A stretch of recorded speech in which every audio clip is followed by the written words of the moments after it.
saka magpapasalamat din ako kay, kay Tita Lydia saka Tita Gina. Ayan, mga sponsor.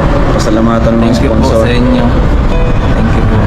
Gandang emi ang boses ng damdamin, tulong at kalingap ang laging unahin. Hello everyone! Welcome back again to my channel. So for today's video mga kalingap, magbigay tayo ng ating opinion, reaction about dito sa nahalungkat na about dito sa sasakyan ni Kalingap Edu. So ano bang nangyayari? So ang tagal na, 2 years ago na nakalipas, pero bakit napag-uusapan pa itong sasakyan ni Kalingap Edu? Saan ba ito nagsimula? Saan ba ito nanggaling, no, mga kalingap?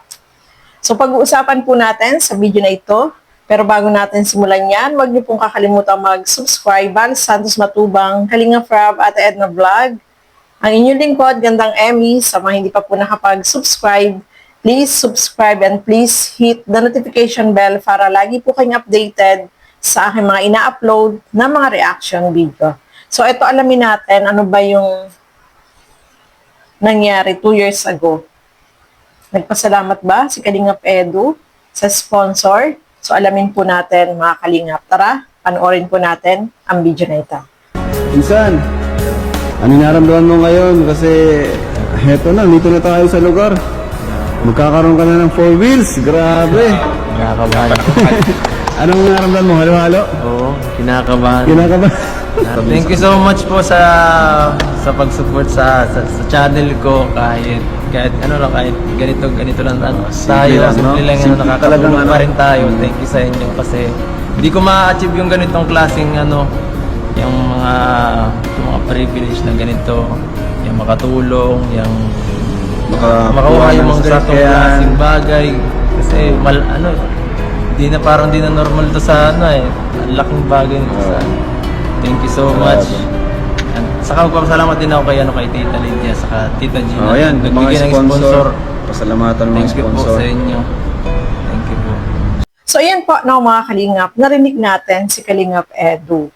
No, kung napapanood ito ni Tita Lydia, so napakalinaw naman po, no, mga kalingap, na nagpasalamat itong si Kalingap Edu dito kay Tita Lydia at kay, sabi niya, Tita G, yung isa, no? Nagpasalamat siya. Yan time na yan, nung bumili siya ng sasakyan kasama si Kalingap Rab. So, ibig sabihin, no, mga kalingap, thankful siya dahil dun sa mga sponsor na tumulong sa kanya at sa mga supporter na nanonood sa kanya, ay malaking tulong na nakabili po siya ng sasakyan, no, mga kalingap. So, ngayon, bakit kaya napapatanong ako, bakit kaya nahuhukay o napapag-usapan about dito sa sasakyan ni Kalingap Edu? Ay wala naman tayong naririnig mula kay Kalingap Edu, nagsasalita siya ng against dito sa sponsor, wala naman siyang sinabing masama, di ba? Kung mayroon man na nag-post o basher siguro yon, hindi natin alam bakit ganun yung mga sinasabi niya. Para sa akin, no, mga kalingap, kung may mga gano'n na nagpo-post, eto siguro ay basher na gustong manira, no? Gustong siraan itong both side dahil wala naman tayong naririnig mula kay Kalingap Edu, no, mga kalingap. Wala nga siyang binabanggit about dyan. So bakit na hahalongkat itong mga ganitong bagay na hindi naman wala namang ibang naririnig tayo na hindi maganda kay Kalingap Edu na sinasabi niya doon sa sponsor. Wala namang kung ganun, no, mga kalingap. At thankful pa nga si Kalingap Edu doon sa sponsor. At binanggit naman po niya yung pangalan dyan. Napakalinaw naman po, di ba? 2 years ago pa yan. So, thankful siya kasi mayroong tumulong po sa kanya. No, mga kalingap. Yun. Hindi natin dapat na halongkatin pa kung ano. At hindi natin, wala namang sinasabing hindi maganda against sa sponsor, itong si Kalingap Edu. Thankful nga po siya kasi nga tinulungan siya na makabili ng sasakyan, no, mga kalingap. At alam natin, kapag may mga ganyang mga basher, alam nyo naman, hindi magsasabi ng magaganda, talagang paninira. Sisiraan yung sponsor o sisiraan si Kalingap Edu, yan po yung gawain nila, no? So, mas maganda para sa akin, no, mag-usap sila. Pwede sila mag-usap. Bakit may mga ganitong lumalabas? Di ba? Yun na mas maganda, no, mga Kalingap. Kasi noon pa man, nagpasalamat na po si Kalingap Edo sa sponsor na tumulong sa kanya at napakalinaw naman po niya, no. Sa vlog pa lang ni Kalingap Rob, ay nandiyan na 2 years ago, na thankful siya kasi may mga tumulong sa kanya para makabili ng sasakyan. Hindi naman niya po yan tinatanggi, no, mga Kalingap. Kaya alam natin, may mga lumalabas na hindi magaganda, mga paninira, ay sana naman ay tumigil na. Especially yung mga taong, mga negative yung mga sinasabi, no?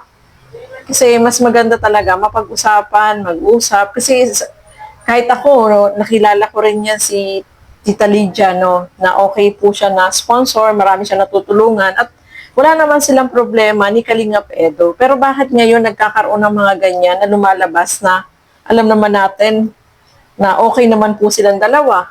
Wala naman silang samaan ng loob o wala namang mga negative na sinasabi si Kalingap Edo against dito sa sponsor. Wala pong ganun. Siguro kung mayroon man na nag-comment or nag-post ng ganun, ay maybe basher o talagang gusto lang pagsirain yung dalawa, na hindi maging okay yung dalawa, kaya ganun yung ginagawa, di ba? At saka isa pa, no, mga Kalingap, dapat kausapin mo mismo yung tao, no? Silang dalawa mismo yung mag-usap. Kasi alam natin, maganda naman yung samahan po nila, wala naman silang naging problema. Pero bakit ngayon may mga ganyan lumalabas? Bakit may mga basher, may mga negatibong mga komento na ganyan, na ang alam ko dyan, kapag ganyan, gustong pag-anuhin yan, siraan yung sponsor para magalit kay Kalingap Edu. May mga basher na maninira para magalit doon sa kabila. Di ba? Ganon. So, sana mapag-usapan to ng maayos, no? Sila lang dalawa po yung makakapag-ayos. At sana wag lang tayo basta-basta maniniwala sa mga ganyan na mga komento na alam natin na marami yung mga naninira ngayon, especially ngayon na talagang walang ginagawa kundi paninira, makapanira ng tao, gustong siraan yung kabilang side, ganun din. So, dapat maging tayo, aware sa mga bagay-bagay, lalo na dito sa social media. Alam natin marami po ang nagpapakalat ng mga hindi magandang fake news, no? So, sila lang po yung makakasolve niyan, no, mga Kalingap. So, sana maayos po ito na sila lang din, no? So, ayan po, no, mga Kalingap, maraming salamat po sa inyong walang sawang panonood at pagsuporta dito sa aking mga ginagawang reaction video. Siyempre, suportahan din po natin lahat ng mga Kalingap partners, Kalingap Reactor, ang inyong lingkod, Gandang Emmy. Sa mga hindi pa po nakapag-subscribe, please subscribe and please hit the notification bell para lagi po kayong updated sa aking mga ina-upload na mga reaction video. So hanggang dito na lamang po muna. Thank you and God bless sa ating lahat. Bye-bye po!